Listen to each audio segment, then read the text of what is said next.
Here we are back For part 2 of the rant. Start there. What happened? Yeah, the little cough. Part 2 of the Frog rant. in the throat. Viewers' emails, and we appreciate all of them, and we need them for the show to go forward because otherwise we run out of things to talk about. Yeah, Danny wrote in. Danny came to the races at Rosehill on Saturday. He's a big fan of the show. Big hello to Danny. He said Courtney van der Werf had a break, got injured, then got depression. Well, that's, you know. Oh, did now she? it snowed. So she had a ride in race 1 at Canberra there on Saturday. And she had a ride on something yesterday, late lighting change. When were we racing yesterday? Sapphire, not Sapphire Crest. Anyway, Cessnock. Cessnock. It was a lot of racing. Okay. Hi, Mark, Glenn and Gord. I'd like to share with you and the viewers an experience I had with the tab last week. Last Friday, the 20th, I had a 5-leg multi kicking off Canterbury Friday night, Randwick Saturday, into a runner in the paws of Thunder at Wentworth Park the Saturday night for a considerable winning Two result. runners in the paw of Thunder. Yeah, go on. Yeah, over the result he was looking at was over 20k. Wow. Canberra leg wins, does Canterbury, then the third leg tactical advantage gets home in my third of the 5 legs required. By this time I'm out at the local Royal Parks country race meeting, and I thought I'd go to the on-course tab window and ask the main man in charge for a cash out figure on my ticket. Would they even know what that was out there? I have been hearing lots of stories from boys up the pub who I hang with, and they've been telling me the cash out service is legless. The first reply I get is, oh God, last time we did this we had to shut down the terminals and empty them all out in order to pay out. Anyway, he tells me to give him 5 minutes so he can call his powers that be and ask how to do it, as the on-course tote is just that of a small office with 3 or 4 windows, as is the case with the majority of country tracks I visit. After 5 minutes I go back and I'm told there's no way they can check it and give me a cash out figure on my ticket with the remaining 2 legs remaining because they don't have an EBT machine there. That's one of those. That's outrageous. I thought this was rubbish and totally wrong given they're operating as an on-course tab, yet could not provide an answer to me in regard to a bet placed with them. So I gave him half a bake and headed on back to watch my 4th leg get beat, and my multi-ticket was confetti. So punters out there, beware that if you have a multi going and are heading to the track and want it to cash out, then not only are they unable to cash out, they cannot even provide you with a figure to consider it. Surely with the money the tab makes, they'd update their system so that punters on track, whether it be Randwick or Bedgerabong, have access to the full of their promotions or cash out options if you wish to utilise. Love the show, been follower of the rant since day dot. Keep up the good work. Thanks, Ben from Parks. Ben, that's a really annoying story. I think you would have been, from my information, been given an annoying figure to cop anyway. Yeah. And as far as cash out, you know, coming from the ramp blokes, and I'll speak on behalf of us, I think you've got to just go down with the ship, all you punters out there, because I think... hedge yourself. There's better ways to hedge yourself. Yeah. Yeah, I'm sure there is, but he's just like, this was an option that he considered should have been available to him. And well, he's completely right. He got shut out. Bloody Parks isn't like Dubai. Do you know what he should have... Well, not another country. He should have said in the email that he was going to cash out, and then he could get in contact with the tab and say, look, what's going on here? You've got workers, you're represented here. One of the options you advertise is cashing out, and they advertise, and they didn't allow me to do it. It's wrong. I want my money. It's fucking wrong. That filthy, dirty ad, the dirty, They're filthy advertising tab. all the time. You know, I love to bet. I love to you? bet. Oh, you know, don't you feel all fuzzy after seeing that ad? You know, because the tab's putting millions into Racing New South Wales by the dead set short and curlers, the 99-year lease, which is basically all they want is product to bet on, and now that's why we're all putting on the 4-horse races. I mean, I was watching South African racing last night at the pub playing cards, and I like watching. Because I like watching the South African riders. This Glenn's got me in another world. And 18, 20 runners every race. Like, well, what's wrong with Sydney? Because we have too much product because of this dirty, filthy green machine that wants to bet on everything. And, you know, as but actually, what happened, Glenn, was that the Golden Goose that began in 1964, the tab started, and it was a mechanism for funding racing that was so awesome. The prize money was so huge that we got such amazing bloodlines, that we got such, we've got this top of the pyramid that completely prevents, there's no access. It's like you can't have field size in Sydney because the horses are too good. We've got to put all the commentators, we have to put up with all the way they talk. If you ever have a very big Saturday night and you just can't quite get it out of your belly, you haven't done a grog bog yet, you can't puke, get on to afternoon racing on 526 and listen to Dave, what's his name? Dave Carlson, and Disco Dave. Disco Dave, and him to and fro with Libby the tipster, and the giggling and flirting. You will vomit so quickly, it'll get rid of every little bit of enzyme, then you'll come back and think, thank God that's out, and then Libby will crack a little flirtation shake, and Disco Dave will go back, and then you'll go back and you'll do the biggest grog bog ever, and then you have a shower, turn the TV off, and you're cured. And that's how I use Channel 526 these days. I've been muting a lot of sport lately. It's unlistenable. Like, not just that a word? racing. I've been muting Big Bash. I've been muting the tennis. They're all driving me nuts. They're all just so PC and lovely, and everybody's a champion. All right, but hasn't it always been like that? Has it? Did Rex Mossop used to talk like that? Are we just getting angry? Did Rex old Mossop? men? There's a question. I don't imagine he did. Did there's great characters from TV. See, John McEnroe used to be one of the guest speakers on the tennis. He was fantastic to listen to. He'd actually have a go and be honest about it. Well, you got Even Jimmy Leighton's Courier all right, and what? Leighton's all right. Leighton's all right. Leighton's all right, but you can see he's starting to fit the mould even more and be a little bit more. See, PC. men want to watch sport or whatever they're product, and we want to listen to men. I really don't want to listen to women. No, you actually want to listen to someone that knows what they're talking about. Yeah, I don't want a race you wouldn't caller care. that's had a You bet. wouldn't You care. can tell in running that he's had a bet. I actually like that. That was the old days. But we've got another, like when Kathy finally hangs up the stirrups, I've got another 20 years of Kathy being on TV. No, you haven't. You're safe. You're hanging from the tree in a few months' time. Ben wrote in saying, just finished listening to the RANT review, hated it. In brackets. Oh, that was kind of you, Ben. Yeah. So I just finished listening to the RANT review, and then hated it. Tongue in cheek. I hardly missed a Gallup trot meeting from 1970 to about 1993. I now live in Perth and there's a bookmaker service called Punter. They have an online service but may only bet on WA Metro Saturday meetings, some archaic legislation. They also have a request, if they're betting sixes, you may request from 6 to 10s. What's it like an odds boost, is it? And they will let you know what price you can get on for and how much. They also have a 10% bonus for an all-up, 20% bonus for 3 legs. Just a couple of local lads having a go. Check them out, see what you think. So that's Punter. Anyone else want to write in about Punter to rap or rant? You're welcome. The last sentence is funny. And was S. Davidson bookmaking around the early 80s? He was quite thin then, or was there another? Good on you, Stewie. So you came on the show and someone recognised you, but they weren't sure it was you. That's good. Pretty funny. Okay, but what he's talking about his dad, isn't he? Alan. No, I think he's because S. talking Davidson about... wasn't bookmaking in the early 80s. Stewie started in 1988. Stewie started in late 1988, either November or December. I assumed he started in the early 80s. I don't know why. And he wasn't. He was like 19 then. But he was as lean as a bean. Yeah, he was. Well, That's where I thought he was going with He'd it. done all that swimming. Yeah. He was Thorpey of his time. He went to the Pan Packs. S. Davidson went to the Pan Packs. I was playing cards the other night because another mate of ours at cards went to the Pan Packs, and they were down there, and he said, one said, oh yeah, I went to Pan Packs, and he said, I'll have a bet with you tomorrow first at the pool. And of course the bloke said, yeah, good as gold, but he didn't realise Stewie'd been to Pan Packs. Stewie watched him jump start, and then just tailed him and beat him by 5 lengths or something. Great man, isn't he? Yeah, he is a great man. He's a great asset, ornament to racing. He is an ornament to racing. Hi Mark, this is from Alan. Love the rant, especially Glenn talking it up. And he wants to know how many bookmakers at Roseville and Randwick at the cost to get in. From Alan. Yeah. Well, the cost on Saturday walking was $15. Sometimes that's as cheap as it can be. Sometimes it's 20 when the carnival's on. It can be as much as 40.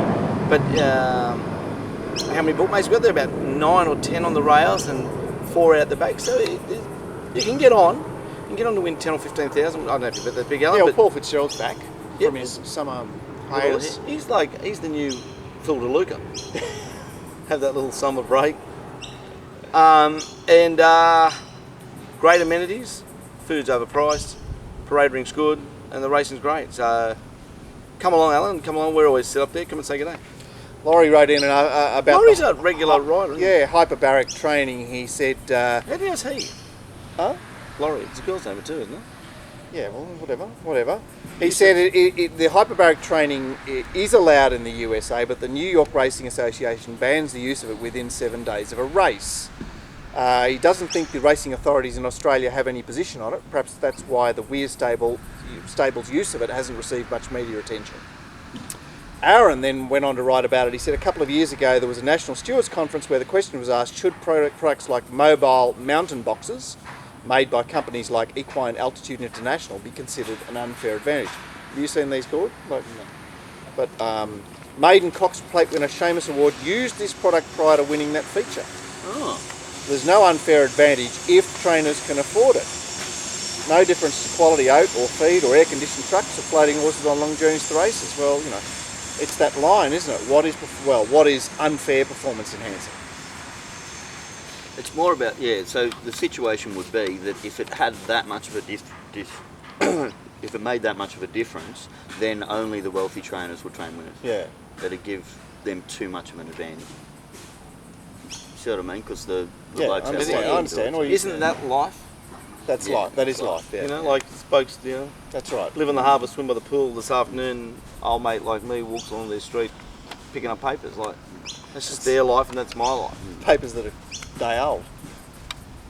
And then I read them and get so excited because I finally got a Sunday paper. But I'm like, with the Olympics and all that kind of stuff, let them all juice up. But what happens when they die? Well, Yeah. fuck it. If they want to make that decision, Well, yeah, but see, if you let them juice up, then See, they've actually, I all care. got to juice up. They do all have to juice up. Well, they all would. It's like it becomes by allowing it becomes compulsory. Yeah, and then we don't want our children to go into I think athletics. I think it's We don't want our children to go into athletics. borderline compulsory already. Yeah, I know, but still, there's.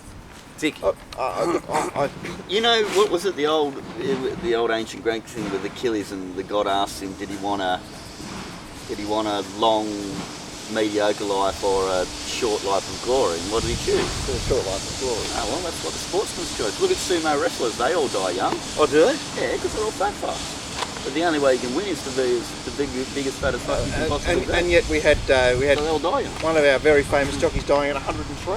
Amazing a jockey to last that long. And who was that? Edgar Britt. Oh, he died this week, did he? Yeah, I didn't know he died. 103. Wow. People Andes, of course, got up there on the podium again. Like every time anything happens in racing, People Andes gets to comment. Well, he's a, you know, what do you say about Pete? Like, 1 year rolls into the next and he's still in charge and, you know. Yeah. Couldn't you have two versions of the It's event? I'd mesmerising. love to see the 100 metres when you're allowed to take whatever you want. Oh, right, a controlled experiment. yeah. So 8 Ben Johnsons. Yeah. But even more because Yeah. he would have to have tried to You know, hide it how to a can certain we degree. push the human body? Yeah, and have to the its 100 absolute metres without performance enhancing, you know, they do it in 9.7 or whatever, and then these things walk out. You're allowed to juice. They'll have to juice it up. And you cut your balls off and become a gelding, you run quicker. So they'll walk out with those balls. Speaking of training, I put up some stats about the stats I mentioned about Waller last week that Ratings to Win gave us, which showed that very pooey decline or slump. And Grant wrote in on Facebook saying it would be good to see these trends over time. Each trainer over say 5 years in a moving graph. Well, that would be very helpful, Grant. That would. Ian, he was And should that be promoted? Well, like, should Racing New South Wales have graphs we can go to see they're things? never going to do that because But why? It stimulates wagering. I know, but it's also pointing to poor performance. It's like, oh, you know, like everyone's going great.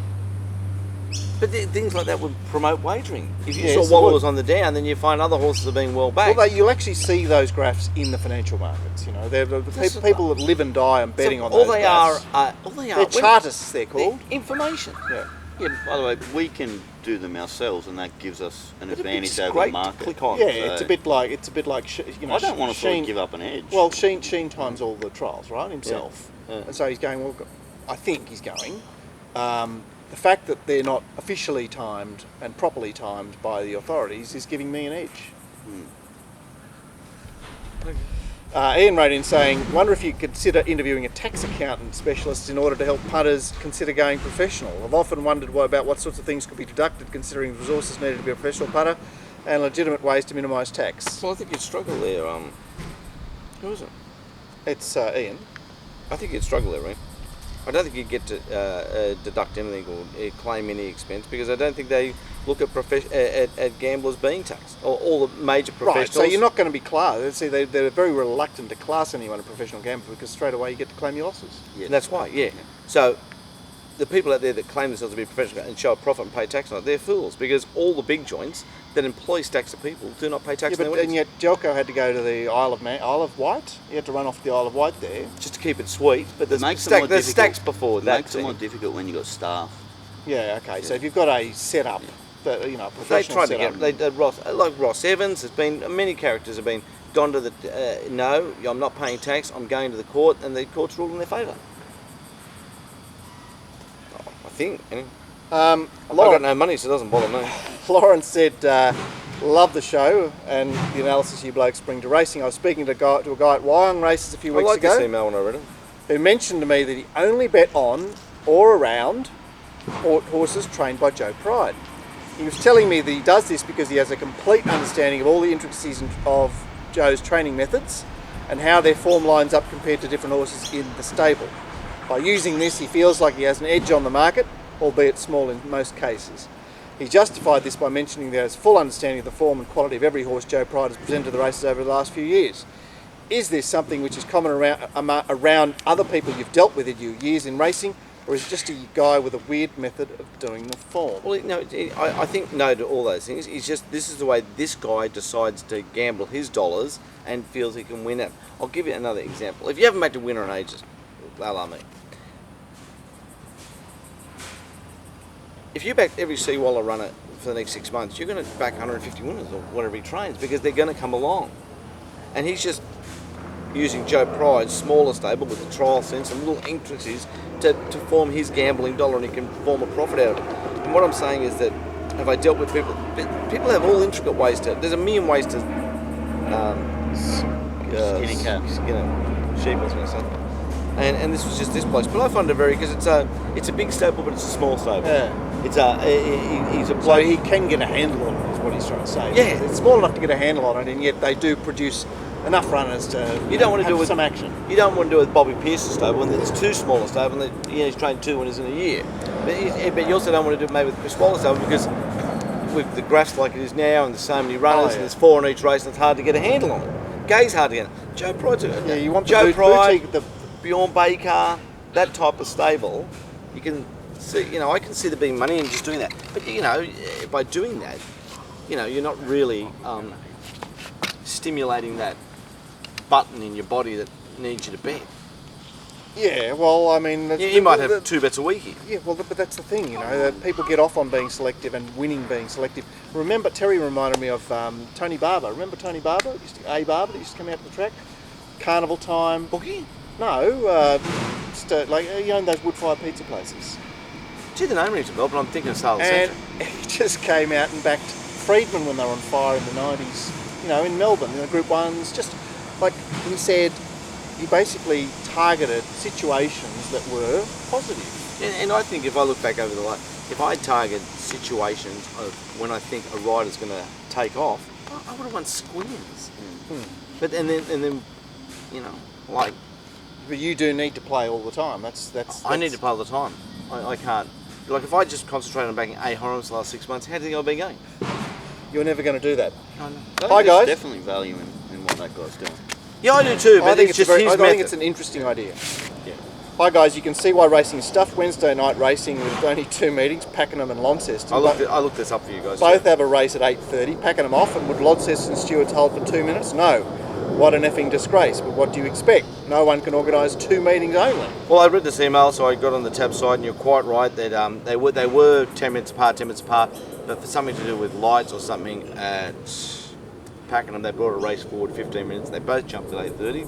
That was their time, and there's no way Launceston stewards would hold. No way, no. And the reason being is when you watch Victoria racing and they're late, they never hold for anybody. It's just Victorian racing is a beast unto its own. Yeah. Everywhere else we try to accommodate Perth. We definitely accommodate Queensland. And Launceston said, well, we're not waiting for Pakenham. They've never ever waited for us. I'm saying... But 2 races jumped at 8:30 on a night when there's 2 meetings on. It's ridiculous. So why can't Pakenham decide to jump at 8:32 or 8:28? Well, or because something? They're a rule to themselves. No one else exists. No one else exists. Okay. Victorian racing is so up itself, it's unbelievable. We have the But, Melbourne Cup. but hang on, for good reason. They actually do a good job. They do a good job. And they provide field size, they provide heaps of product. Oh, it's a great place to run anything. I Victoria. agree. Okay, so they're the bell of the well ball. set up. They're the... What's that bitch that walks into the American dance? They're the prom queen. They're the prom queen, but they know it too. And they don't worry about anybody. They can be 10 minutes late, have a play up, and now they'll line up with someone else. We're jumping. Yeah. We're Victoria. They love it. John wrote That's the in reason. saying, great to see Stewie on the show. He's always interesting to watch and listen to his thoughts on where the game is heading. Now, would it be possible to get Dr. Nick on the show at some stage later in the year? Well, I could ask Dr. Nick. Because I know that Dr. Nick does watch the show. I know he does watch the show. And I you know, think- like you being his first ever, his inaugural employee. I would say the market would be 7 to 1 to get him on, and 8's on he won't. So I think we're about a 12% chance. That's reasonable odds. Yeah, I don't think we're in millions. Oh. I'm thinking 20s. You're thinking 20s? Yeah. Okay. What are you thinking? Yeah. Long. Yeah, long. He's a very approachable man. He's a very intelligent man. I've But met he's him, not. man. He's not so shy. But I think he'd like to. I mean, you know. But they're just so private, those guys, aren't they? Well, even his name, Dr. Nick. But that's his name. That's how he bets. Yeah, The bets go down to Dr. Actually, Nick. we have more chance of getting Andrew, his brother, on. You know, Andrew Polster, Andrew Katsaris. And the son, Dom, has got a lot to do with the business. A very nice man. He would probably come on. yeah, Dom would be a If chance. Dom would be a chance. The doctor, I don't know. I think people would be quite surprised to see the doctor in real life. There he is, the doctor. It would be. It would be You know when I very first saw the doctor? Do you remember that? Like, honestly, the first time he gets on the track when he used to bring that filthy little calculator. Yeah. And he'd stand in the ring going. And I'd go, what a beautiful throw off. Everyone thinks you're the greatest fucking mug of all time. And I thought it was just a throw off. At the same time as Diggerlob had the adding machines at his stand. Yeah. And I remember thinking, wow, what an interesting person. But There he was with Steve Collar and his brother Andrew, and they were like... ornaments to wagering. Ornaments to wagering. Matt wrote in saying on Facebook, he said, top show lads, looking forward to the remote control and the lapel mics. You just need some intro music and you've made it. Something like Red Wine or Get Yourself a Lawyer Son. I reckon That's quite funny. get yourself a lawyer, son. It's definitely the And he was asking on Friday about Chetwood at the Valley. Chetwood ran into some hot horses on Friday Did night, run you some know? hot horses, and I didn't watch the race, but it got tailed up apparently. Like Blackheart, Bart, Malaguera and... The Group 1 Victorian racing horses. Doyle went early on it, but it was never going to win.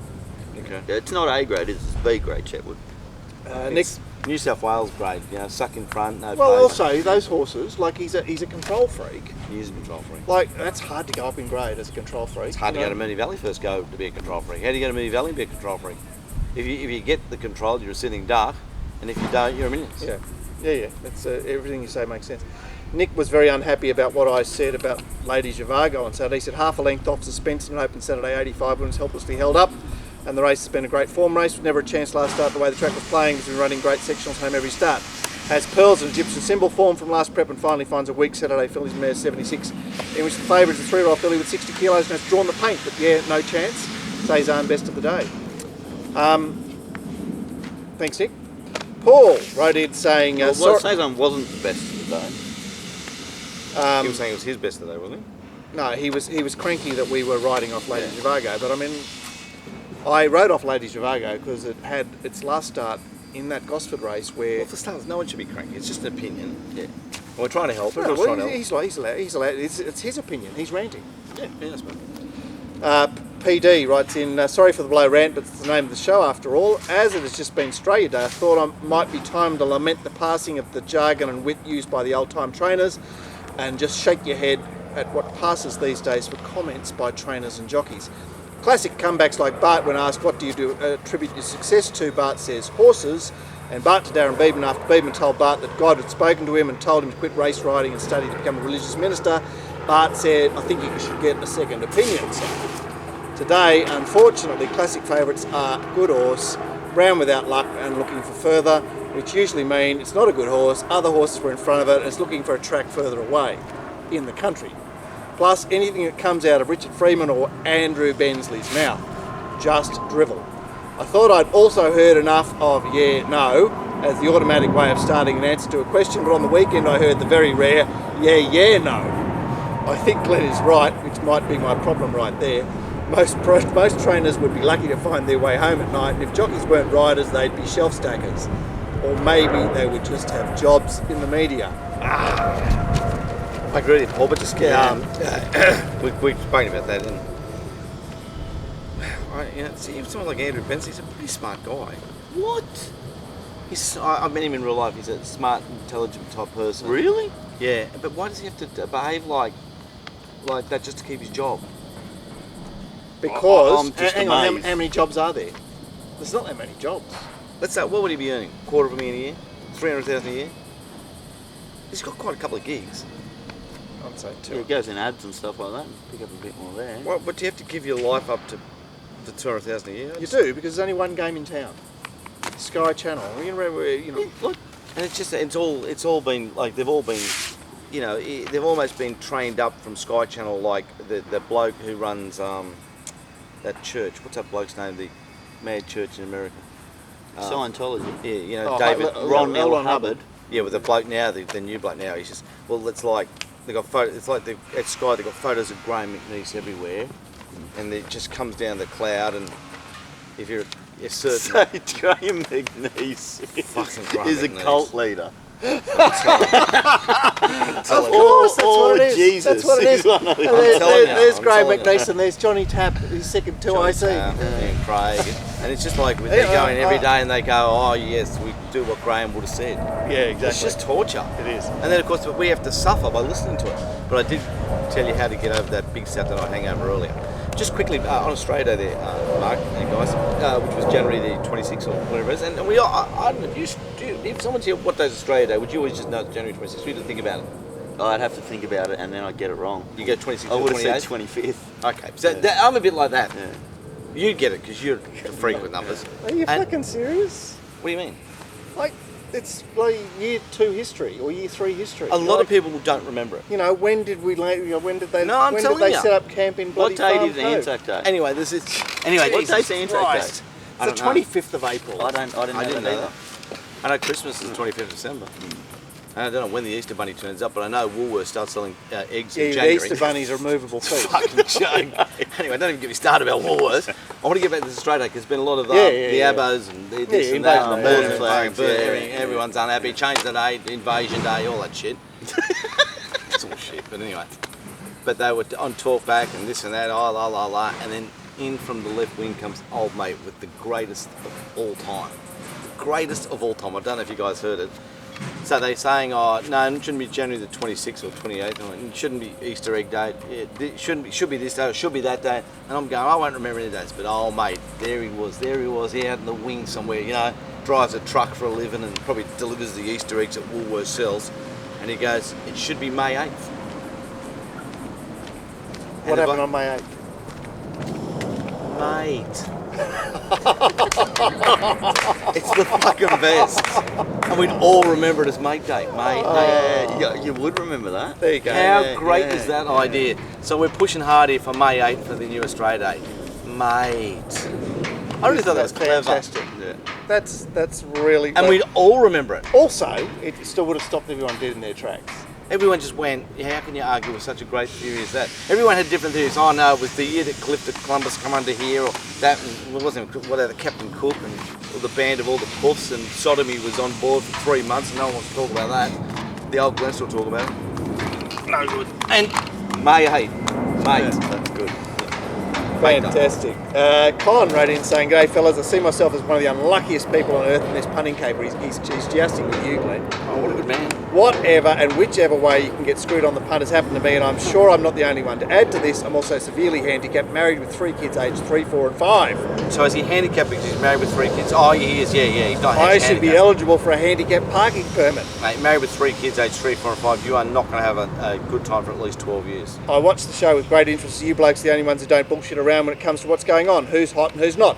One thing I was red hot on was Mr. Doyle after Glennsta mentioned he was on fire going back a little while. I did say that. Well, lo and behold, the week I jump off is the week he decides to ride his backside off at Randwick. That's the week I jumped off. Since then, I felt like a dying duck in a thunderstorm. I always feel that. Any chance you can throw this dog a bone with a couple of free weeks of Glenn's Mounting Yard mail? I'm only a $20 a week punter. I prefer to only bet on Sydney races, Absolutely. even though I live in Adelaide. The racing in Adelaide is real depressing to say the least, and I can't stand watching it. Love the show you guys do. Right, only thing that keeps me hungry each week. I've got your phone number up here. You'll be on for the next 4 Saturdays. Can't be fairer than that, man. And I'll tell you what, and can you become part of our sales team? What do you Because mean? after, he was a shoo-in, wasn't he, after that email? That's a great email. It is. It's a great email. He's completely rooted. He's betting in 20s. He's got the nagging misses. If you put the kids in the bath, can you help? It's just torture. All your touch points. They're He's all, covered them all. and he's not going to have fun for at least 20 years from now when he gets divorced. So definitely con you on the next 4 weeks of Mounting Yard Mail for free. I can't do more than that. I just hope they tip well in that 4 weeks and that your pox doesn't ruin my tips for my paying customers. So. Tim wrote in saying for the rant, hello gentlemen, I use that phrase loosely. Remind me to put him on. Yeah. Remind me to put him on. I'll remember. Yeah, thanks, mate. I welcome the panel's thoughts on the latest Yankee Rose debacle. How does Dickie Van Dyke cop a fine when his vet had demonstrated professional incompetence? Surely he's absolved of liability when a registered vet cops the fine. Is he a registered vet? Are vets been registered yet? Oh, he means just a, He's like just a a vet. licensed vet. Yeah. Cops the fine for negligence/incompetence. Do trainers now have to get some pharmacology degree to protect themselves? Is that the right word? Well, Pharmacology? Or pharmacist? Pharmacy. Pharmacy. Whatever. Furthermore, the Filly Champion Stakes money and prestige taken off her. No, it's the flight stakes that she had taken off her. I can only suspect they're shitting themselves regarding the Cox plate placing. Do you blokes know if all swabs from the Cox have been cleared or the Champion Stakes timelines? I suspect it could be this week coming. Yeah, So Tim, it's a big tricked deal. Gordo the other day because he said, look at this Champion Cezanne that ran second in the flight stakes and she ran third. Because Yankee Rose ran second in the flight. Yeah. didn't she? Yeah. Who won the flight? Global Glamour. Of course, Gay I was going to say Gay. Gay. I knew it was Gay, but I didn't. I just guessed it'd be a Gay. I mean, you know. Yeah. Well, see, the thing is, the trainer, it's sort of mandatory, isn't it? The trainer has to cop responsibility for presenting his horse with drugs in its system. He gets at the to races. choose what vet does work on his horses, so in some way he is responsible if they make an error. Yeah, If he doesn't trust the vet, he can get another vet. So the vet's responsible and the trainer is responsible, isn't it? Yeah, the trainer's responsible. We better push on here, guys. Greg from the track, he wrote in, please tell me Glenn was over the fence and gave Josh Pass and Bake some criticism on his ride on Minari. I'd be very disappointed if he didn't. It was a bit hot for me. I didn't go and give Josh a break. I like Josh. But he could not have done anything else. I thought he was just a victim. Like he was behind Huelele, who was going nowhere, and Marla Happ was there. and Brown first back. and Showtime, who was just Showtime. going nowhere. Marla. Like he was FUCKD. You don't get evens about horse, and that means the number's got to go in the frame. But if you backed it, you'd be sick. Well, but the other thing is, it's The the only old bloody thing he could've curse done- of Barrier 1.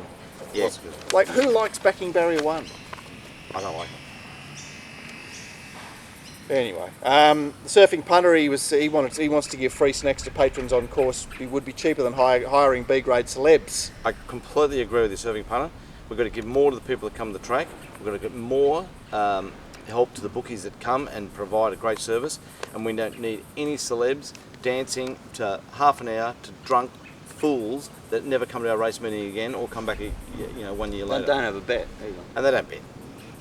The surfing putter is from Byron Bay, and the team from Lismore rang in last week saying what great fans they were of the show. Lismore Turf Club, battlers up there doing their best. So Scotty and Mark and the board of the Lismore Turf Club, big hello to you. Glenn Harvey, he tweeted he loves getting on the back of the Waller reversals. Laugh out loud, aquatic beaten 30 lengths last two. Cameras off again. Well, it did bolting. It was more. Hey, Hieronymus. David Diamond, great friend of the show. He says racing does it to itself again.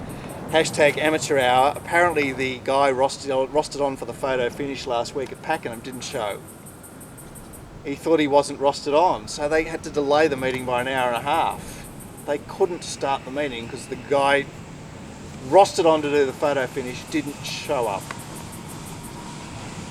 I can't even believe you're rostered on. Don't you know you're just working? Well, he probably doesn't know much about racing, maybe. Maybe he just knows You about know, cameras. talking about photo finish, we were talking about Gold Ambition beating winning at $1.10 during the week in our photo finish. Did you see the photo finish? No. Yeah. No one saw it. Oh, I did. Oh, well, I watched the race. Sorry, did it look like it won or not? No. By the time they hit the post, the camera was on the back half of the horses and not on the winning line. Yeah, What? The bloke. What? You know. I think So what you was could Cole kinda saying? just see it, couldn't you? Cole was saying, well, "What if Cole said to you, it's one for sure? Would you be comfortable? If Cole said it got beat for sure, would you have some hope? Have you noticed? So it doesn't matter what Cole He can says. stutter for 10 or 20 seconds during a race. He doesn't know the name of a horse and he doesn't just move on. He says, and it's the blue colours. It's And if Racing New South Wales think, I'm sure he's a nice bloke, Cole, but there's things called the pension. Fucking get on it. Yeah, I know. Give some young blood a go. You know? Give people a go. Oh, I don't know. Maybe Shane can do the bush. He'd love that, wouldn't he? He'd do it. So, Mr. No, Blaney, he Shane will do it. No, he 3,500 a meeting, he needs it. Because Hobart. why do we have to put up with it? And then old mate's got the camera and Gold Ambition fighting back, and it's close. Well, we're at home, and like I don't know who won. I didn't even have an opinion because they had I thought you could just see it on the edge no, of your telly. no, you couldn't see it. I'm going to have a look. The cameras went to about between the saddle and the neck, and that was it. I could tell who was the first saddle past the post. So fucking, you just go, oh yeah. Like how hard is it to, like if you handle a camera, surely you just never make a mistake. Don't you reckon the jockey got too cute on that horse, dude? They should have gone faster in front, Ben. They have gone so slowly, it's ridiculous. Yeah, Gold I know, Ambition. he's given other horses a chance. Gave me it a was chance, a yeah. terrible ride. David wrote in saying, big thanks to you and Gordo for the previous show. We lost the Glennsta last week. I think you might have picked most of the card between you. Well, that's kind of you to say that. Great work on Royal Navy. It's a horse I overlooked, but took another look and got keener and keener. At this rate, I'll be able to afford to buy some tips soon.